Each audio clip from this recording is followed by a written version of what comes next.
Alright guys, listen, UFC 311 is just around the corner and I still haven't done my predictions, so I need to do them. Let's do them. Let's just go straight into it. First fight, Tagir Ulanbekov versus Clayton Carpenter.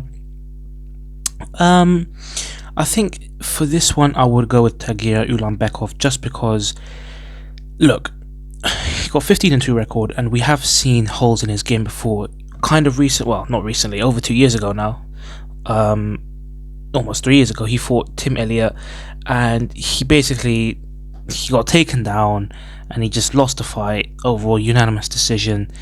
He didn't have a very good performance, and obviously since then he must have improved a significant amount. Obviously he got Khabib as his coach. He probably trains with Islam, no, not probably, he does train with Islam and all the Dagestani boys, but to be honest, he's very inactive. He hasn't fought since December of 2023, so over a year since he fought. Quite inactive. He fights like once a year. To be fair, he is quite tall for the division. I don't know why on the UFC thing it says 5'7". He's definitely at least 5'10". But yeah, I mean, overall, we have seen holes in his games before. Like, he got taken down loads of times by Tim Elliott. You know, he got caught on their feet quite a lot, but at the same time, Clayton Carpenter, obviously, he doesn't have much experience. I mean, he's a young guy, he's undefeated. He does have a very good submission game, though. Obviously, in his last two fights, we've seen him get chokes. And we know that that's in his locker, but at the same time, will he be able to take down Tagir with, Tagir being training with Khabib and improving his wrestling? Because I'm sure his wrestling must have improved drastically since, obviously, he lost to Tim Elliott. But I mean, Tagir Ulanbekov, he's been out for so long. Does that affect his, how he fights, his game plan, stuff like that? Maybe. I don't know if it's going to affect his performance, but yeah, I think overall, I would say Tagir Ulanbekov just has a slight edge just because he has more experience. Obviously, he's trained with some of the best, and he is a ranked opponent, and he has showcased some decent skills. Next fight, I can't lie, I don't really care too much about this fight. Ricky Tercios versus Bernardo Sopai. Yeah, I mean, obviously we saw Sopai get knocked the hell out by Vinicius Oliveira last year. I think he was one of the contenders for the knockout of the year. In fact, that's how flipping badly he got knocked out. But at the same time, I mean, Ricky Tercios is not exactly the greatest fighter either. He lost his last fight via submission to Raul Rosas Jr. But yeah, he's lost to Ayman Zahabi as well. He's not the best, but how is Bernardo Sopai's chin gonna hold up? Right, obviously we saw him get brutally knocked out. And will his chin take a hit because of that? You never know. But yeah, I think Bernardo Sopai is very young. He's only 24. But I do think Ricky Tercios will get the win here. Next fight, Rinya Nakamura versus Mu'in Gafurov. Let's start with Mu'in Gafurov. He is a 19... Damn, what the hell? This guy's picture on Sherdog looks exactly like HS Tiki Toki, bro. What the hell, Shans? Yeah, I wonder if he's got a court case too. Court case? Ask him about his court case. Ask him about it. Court case? Ask about your court case? What is that? Alright, but anyway, yeah, 19-6 record. He's lost quite a few times within his past few fights. I mean, he lost to Saeed Nurmagomedov in the first round via submission. Rinya Nakamura is 9-0. We've seen him. He can hold his own on the ground. He has some decent knockout power as well. But yeah, I mean, he last fought a long time ago, almost a year ago, against Carlos Ferrer at UFC 298. But saying that, even though he hasn't fought in a while, I do still think that he will be able to get the win over Mu'in Gafurov here, just because I think he has better skills and he has a good knockout power, and he can definitely hold his own, especially against someone who I don't think is as skilled as him. Obviously Mu'in Gafurov. So yeah, I think Rinya Nakamura will get this done probably by decision. Also, yeah, on a side note, bro, why is this brother Mu'in Gafurov's nickname Tajik, bro? Yeah, this guy really could not think of a nickname, so he thought, yeah, let me just make my nationality my nickname. Yeah, that's like That's like Bruce Buffer when he's announcing Islam Makhachev. Islam Dagestani Makhachev. Bro, it doesn't hit, bro. Do you get what I'm saying? If you're gonna have your nationality as your nickname, at least like make it something. You get me, like something that's a little bit unique, like the last Ottoman, like that Ibo Aslan guy or something like that. But yeah, sorry, I just had to say that, innit? Alright, anyway, next fight is Carol Rosa versus Eileen Perez. Carol Rosa, a bit of an on and off fighter. I mean, her last, what, 3 years, she's going win, loss, win, loss, win, loss. You know, she's lost to Norma Dumont, also lost to Irene Aldana. And then she recently won against Pani Kianzad in August of last year. Now, if we look at Eileen Perez, 11-2, she was on a nice little win streak, 4-5 win streak. Last fight, she got a submission via an arm triangle, I think it was. But yeah, I mean, I think Eileen Perez, I think she's just a much better form and she has better skills. So yeah, I think I might just go with Eileen Perez. I'm sure a lot of the guys are watching this fight to see what's going to happen afterwards. But anyway, yeah, that's not important. Yeah, I would go Eileen Perez to win this. Next fight is Grant Dawson versus Diego Ferreira. Look, I'm going to be honest, I'm not even going to lie, I haven't really watched much of these two guys. I've only really watched Grant Dawson's last fight, and I've never watched Diego Ferreira in my life. Apparently his last performance was really good, which is kind of surprising because he's getting up there in age now. But yeah, I mean, obviously Grant Dawson's last fight against Rafa Garcia was an amazing performance. Finished him with them elbows and punches. Yeah, but I mean, Diego Ferreira, he's 39 now, and he basically finished Mateusz Rebecki within the last few seconds of the fight, and obviously we saw Rebecki have a crazy good fight with Miktabek Orolbai, so that's an amazing win for Diego Ferreira. Yeah, I think it's hard to say. Obviously, Ferreira, he has lost against some people. He lost against Dariush, he lost against Mateusz Gamrot, he also lost against Dustin Poirier back in the day. But yeah, I mean, I don't know. I would say it is quite hard to say. He is a bit of an inactive fighter as well, but yeah. I would say Grant Dawson's got this, man. I think, you know, much younger guy, and you know, he's pretty active. Obviously, last few performances have been really good. And yeah, I think I'm gonna go Grant Dawson to get this one done. Next fight is Bogdan Gaskov versus Billy Elikana. That's a short notice fight, obviously, because Johnny Walker pulled out with like 5 days left of the fight. Thanks for that, mate. So now we got a debutant having a shot off the rankings. I don't know if he deserves it, but I guess we'll find out. I mean, this could be a big fight for Billy Elikana. If he can win this, then this is a big win for him. But yeah, I mean, Bogdan Gaskov, obviously number 13 ranked, the Uzbekistani beast. He won his last two fights by finish, obviously finishing Ryan Spann in April of last year. So quite a while since he last fought, like 10 months, or something like that, 9 months. And his only loss in the UFC is to Volkan Oezdemir, where he got submitted in the first round. Volkan Oezdemir is a pretty good fighter, to be fair, but yeah, I mean, Bogdan Gaskov, he's got crazy, like, he's got very, very good knockout power, right? You know, he's never gone to a decision in any of his wins before, and I think if he can get that chin of Billy Elikana, he might knock him out. I don't know if Billy Elikana has a good chin or what, but yeah, I mean, I've never heard of this guy before. Obviously, seems decent enough. I mean, I don't know anything about him, but I mean, he's getting thrown straight into the deep end in his first fight. So yeah, I mean, typically these kind of things don't really go very well. Obviously, we saw Ikram Eliskov get knocked the hell out last year by what's his name, Robert Whittaker. But yeah, I mean, I think I would just go Bogdan Gaskov to get this one done. Next fight, Zachary Reese versus Azamat Bekoev. Zachary Reese, 8-1 record. I mean, very tall guy, 6'3", obviously in the middleweight division. He lost for August of last year against Jose Medina. Yeah, I remember, decent win, unanimous. Obviously, Azamat Bekoev, I haven't really seen anything about him, to be honest. I mean, this is his debut within the UFC.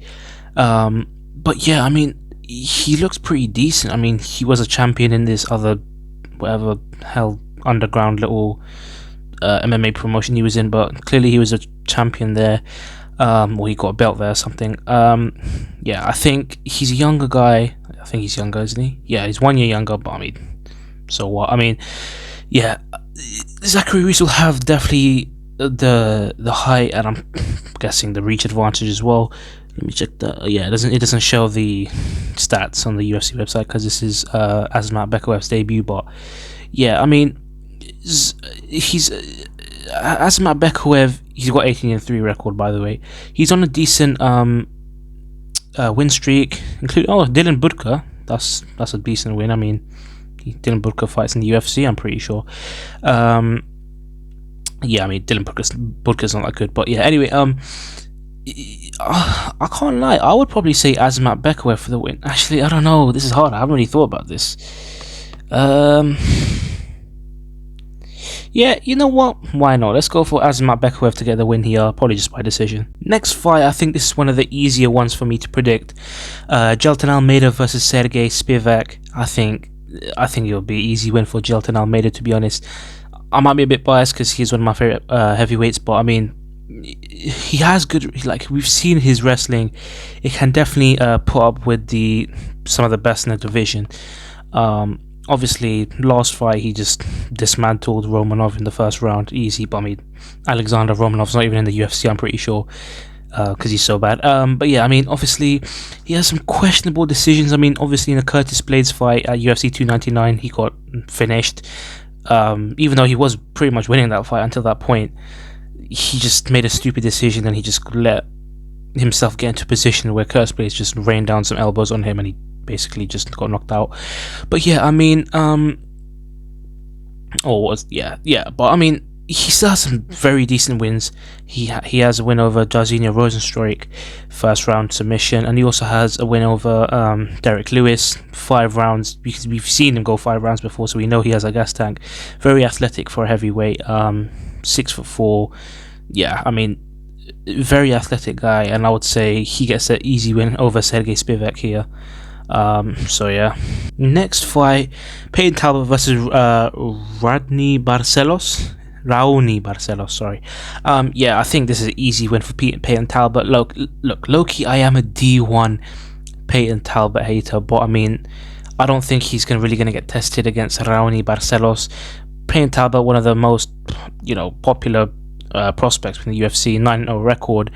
Last fight, obviously saw him knock out the other guy in 20 seconds. I can't lie, I don't really see that as that good of a win, just because, bro, like, his last fight, Yanis Ramouri, the guy he fought, bro, he just looked terrible. I know he only had 19 seconds, but I mean, bro, like, terrible performance from his opponent. But yeah, I do think Peyton Talbot will get this done. Raoni Barcelos is kind of old now. We've seen him lose against some of the best. So yeah, Peyton Talbot for the win here. Easy KO probably. Next fight, and for me, this is the hardest one for me to predict on the entire card. Kevin Holland versus Rainier Derrida.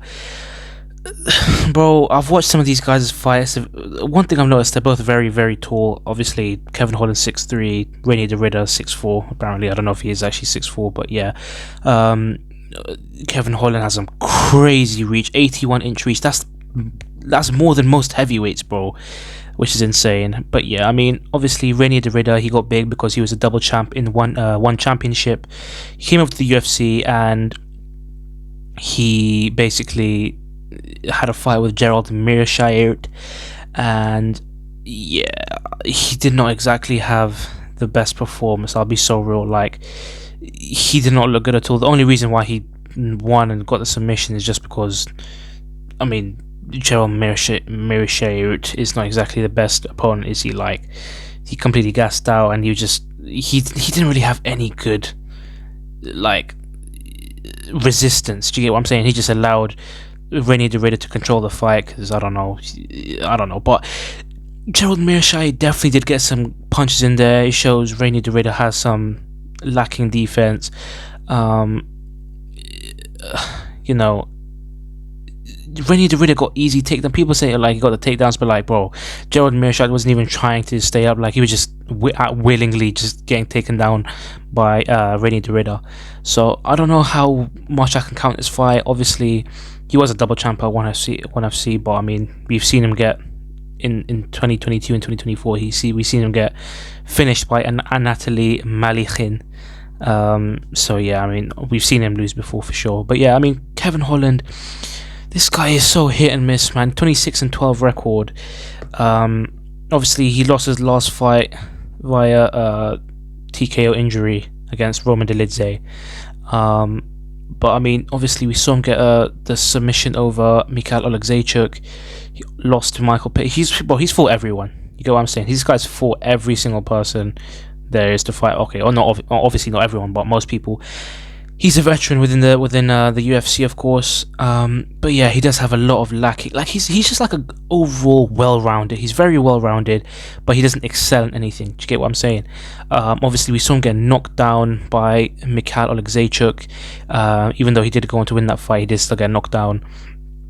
And yeah, it wasn't exactly the best performance. Some people even say that it was a bad stoppage from the ref. But yeah, I mean, overall, this is such a hard one for me to predict. Kevin Holland's got some crafty striking, got some good kicks, and you know, he might just catch Rainier DeRidder with something. And right now, at the current moment, I'm probably leaning towards Kevin Holland, just because I've most definitely seen Rainier DeRidder with some holes in his game, and against one of the lower skilled opponents within the UFC. So if he's struggling with him, then well, surely he won't be able to, you know, compare with a higher skilled opponent like Kevin Holland. So yeah, I mean, to be honest, I would say Kevin Holland gets the win here. Will he get a finish? Maybe. I can definitely see it happening. Maybe like a TKO or something like that. But yeah, I think I'll go Kevin Holland by probably TKO. Next fight, Beneil Dariush versus Renato Moicano. Man, I'm seeing a surprising amount of people saying Beneil Dariush is going to get the win here. Am I the only one that actually thinks that Renato Moicano will get it done, can get it done? I mean, look, these are both guys which are getting up there in age, you know, both around 35, both actually the same age, they are both 35 years old. But yeah, I mean, obviously, Beneil Dariush has lost his last 2 fights, and he hasn't fought in a very long time. You know, he's quite inactive. He didn't fight in the whole of 2024. Renato Moicano, he's on a 4-fight win streak, and you know, we saw him fight 3 times within 2024, and the last time he fought against Benoit Saint Denis, just put an absolute clinic on him, like controlled him the whole fight, fully just dominated him and made him basically have to give up because he couldn't see out of his eyes. Yeah, that was brutal. But yeah, I mean, Renato Moicano, he's crafty. I mean, he has a lot of submissions. He has a very good submission game and a very good ground game, and we know he has the skills. We've seen him lose a lot of times, to be honest. We against all the best fighters, he has lost, but I don't think Beneil Dariush is one of the best fighters. So yeah, I mean, I would go Renato Moicano to get this done, to be honest. Next fight, Yuri Prochazka versus channel icon Salty Jamal Hill. Look, I think Jamal Hill is gonna win this and probably knock him out. Am I biased? Yes, I am biased, but I mean, I feel like Yuri Prochazka's chin just doesn't hold up anymore, especially after he got brutally knocked out by Alex Pereira. I mean, this brother could barely even stand after the fight. This guy was wobbling all over the place. Yeah, I mean, the only way I see Yuri really winning this, he has a really weird style, but I mean, you know, the only way I really see him winning this is catching Jamal Hill with a nice little shot and then just TKOing him. I don't think he'll knock him clean out, but yeah, I mean, I think Yuri Prochazka could get a TKO, especially because we've seen 26 out of his 30 wins coming by TKO. That's insane, but I've never even heard of that stat until I watched the Jamal Hill video on his channel. That is insane. 26 out of his 30 wins coming by way of TKO or knockout. In MMA, that's insane. In boxing, that would still be pretty decent, but I mean, in MMA, that's insane. Jamal Hill, obviously 12-2. He's only lost to Alex Pereira and Paul Craig, but I mean, everyone loses to Paul Craig. What can I say? You know, he knocked out Jimmy Crute, knocked out Johnny Walker, TKO'd Thiago Santos, and just put an absolute clinic on Glover Teixeira.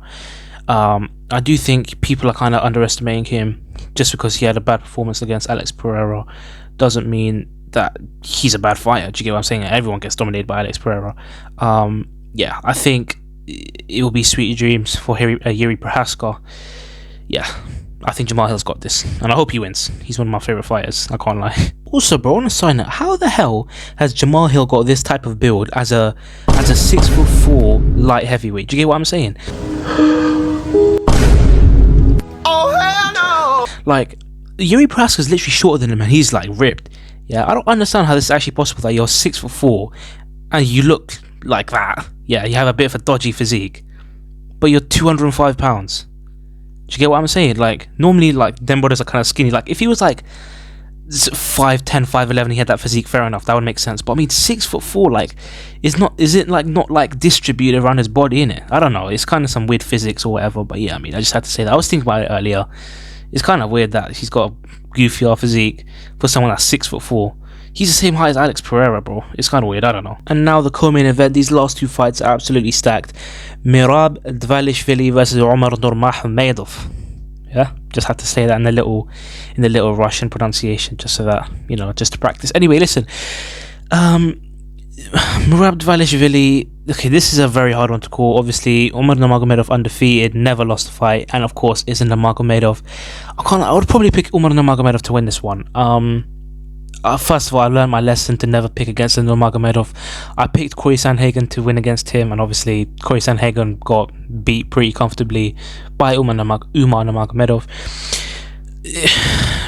We need to see how Merab fights. Obviously, we've seen that he can have an amazing gas tank. We saw that against Piotr Jan, where he shot like 270 billion takedowns. But yeah, I mean, yeah, he first of all, he's a decision merchant. If he wins, there's no way it's a finish, especially if it's Umar Nurmagomedov. Like, I can see Merab winning by decision. The only way I see a finish in this fight is if Umar submits him. I don't see Umar knocking him out. I don't see Merab knocking him out or submitting him.